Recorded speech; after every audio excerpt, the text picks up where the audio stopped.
Bonjour et bienvenue au premier tutoriel de la recoupe. Aujourd'hui, je vais te montrer comment tricoter cette écharpe avec les bras en utilisant du fil géant. La laine que nous allons utiliser est la plus épaisse que j'avais à la maison.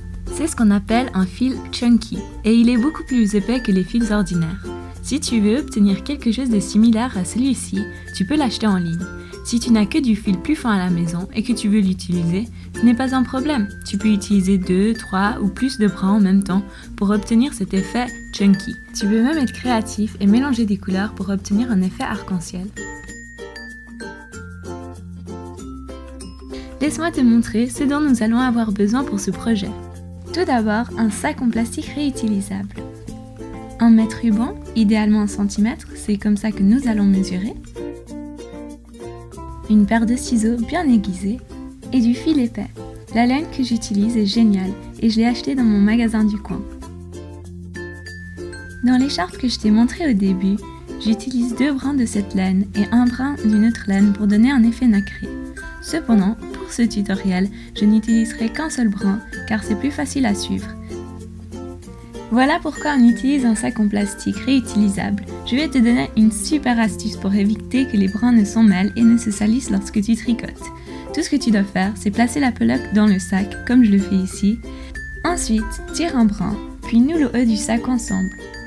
Et voilà, plus de fils qui s'emmêlent ou se salissent. L'étape suivante consiste à mesurer le fil avant de commencer à tricoter. J'ai décidé que je voulais que mon écharpe fasse 10 mailles de large. Je vais donc mesurer 3 x 50 cm.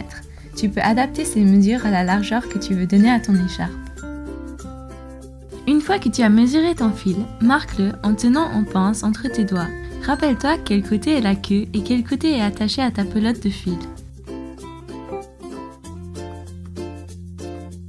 Maintenant que notre fil est prêt, nous allons faire un nœud coulant, ce qui nous permettra de commencer à tricoter. Tout d'abord, faites cette figure comme je l'ai fait ici. Tu vas prendre la boucle du haut et la passer dessus celle du bas. Ensuite, tirer à travers. Prends la boucle et glisse-la sur ton poignet. Voilà, t'as fait un nœud coulissant.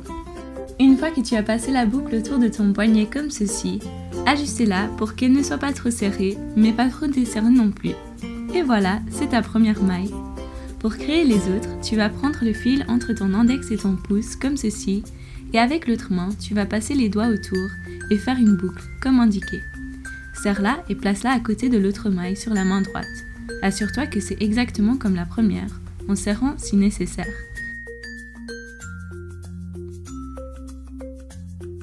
Et puis, répète le processus. Ici, je te montre encore une fois. Passe ton doigt à travers, autour et fais une boucle. Mets-la sur ta main et voilà, ta troisième maille. Nous allons répéter ceci 10 fois, car c'est le nombre de mailles que nous avons décidé de faire. Bravo, tu as accompli tes 10 mailles. Pour les compter, il suffit de vérifier que tu as 10 boucles autour de ta main. Je le fais à chaque étape. Ainsi, je suis sûre de n'en avoir perdu aucune, pour que mon écharpe ne soit ni de travers ni trouée. Bon travail, nous sommes prêts à commencer à tricoter. Tout d'abord, tu vas placer le fil dans la main avec les mailles. Passe la première maille sur ta main à travers le fil, tire pour faire une boucle et ensuite passe l'autre main à travers la boucle. Veille à resserrer la boucle si nécessaire. Pour la resserrer, il suffit de tirer sur le fil qui est attaché à la pelote de fil, comme je te montre ici. Je te le montre encore une fois. Tu vas mettre le fil attaché à la pelote de fil dans la main qui tient les mailles. Passe la maille, resserre-la un peu, passe ta main, et puis serre encore en tirant sur ce même fil.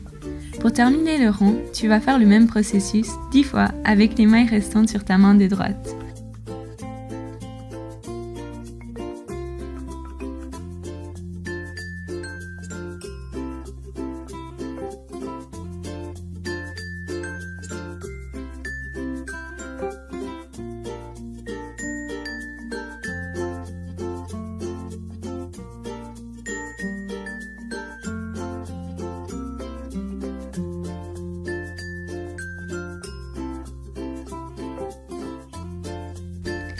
Et voilà, ta première rangée de mailles est faite. Regarde-les, elles sont superbes. Répète le processus mais avec l'autre main. Là où sont ces points maintenant?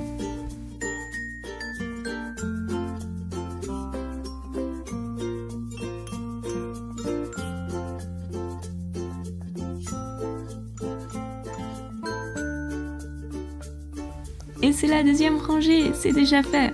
Répète ce processus jusqu'à ce que tu obtiennes l'écharpe de la longueur désirée.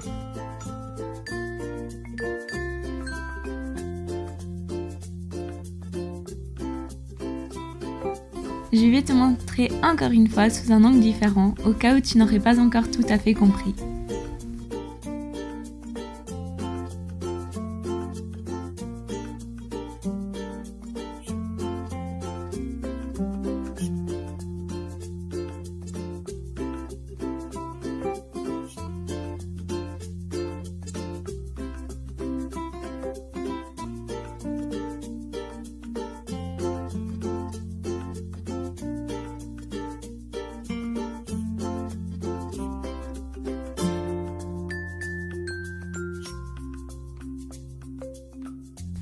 Voici mon écharpe, j'ai déjà fait pas mal de rangs, mais je te promets que ça n'apprendra pas trop longtemps. Tu deviens de plus en plus rapide en apprenant. Regarde toutes ces mailles, il doit y en avoir des centaines. Il faut garder à l'esprit une chose que j'ai mentionnée au début de la vidéo. Pour cette écharpe, plus épaisse, que j'ai faite plus tôt, on peut voir que dans chaque maille, il y a en fait 3 fils.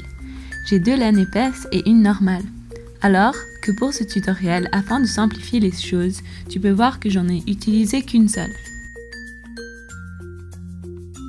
Une fois que tu es satisfaite de la longueur de l'écharpe, tu vas repasser toutes les mailles dans la main droite. Tu peux soit les glisser d'une main à l'autre, soit les tricoter comme je le fais ici. Le processus est le même que celui que j'ai montré tout au long de cette vidéo.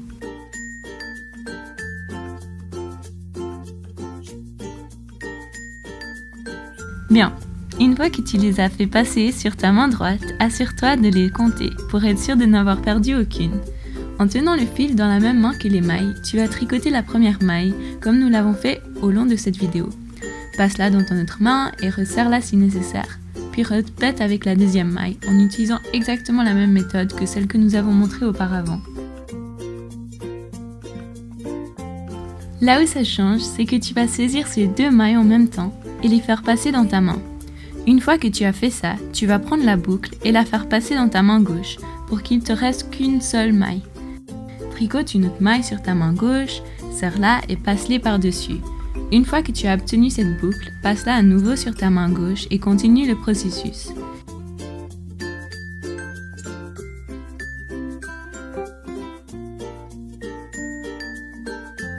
Tricote une maille en passant les 2 par-dessus, créant ainsi qu'une seule maille. Et voilà, c'est terminé. Comme tu le vois, il est complètement fermé avec cette méthode. Continue jusqu'à ce qu'il ne te reste plus qu'une maille.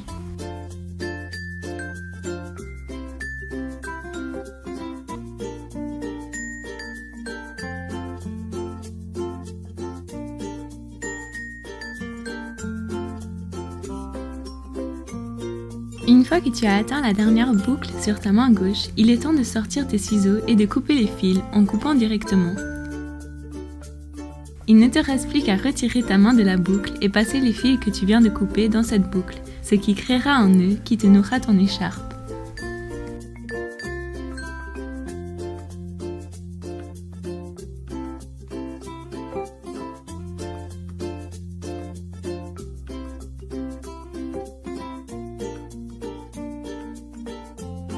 Si tu aimes l'écharpe comme ça et que tu veux la laisser telle qu'elle, c'est parfait, mais je vais te montrer comment ajouter de petites queues à l'écharpe pour en faire une jolie frange à la fin. Tu vas mesurer 2 fois 35 cm, mais tu ne couperas qu'au niveau de 70 cm. Plie ces bras en 2 et attache-les au bas de l'écharpe pour créer la frange.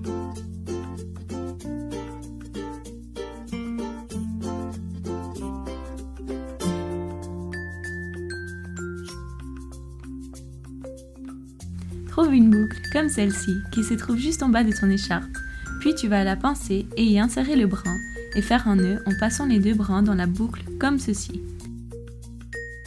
De cette façon, tu n'auras 2 queues pour le prix d'une.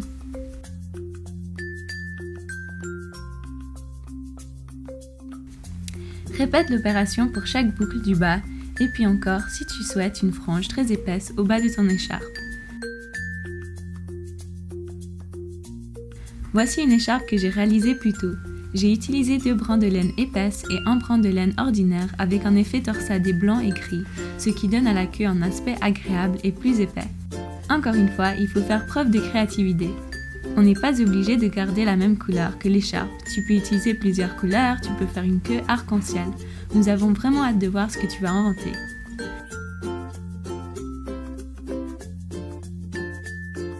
Merci d'avoir regardé notre première vidéo tutoriel sur cette écharpe. Tu as été super et nous avons été la recoupe.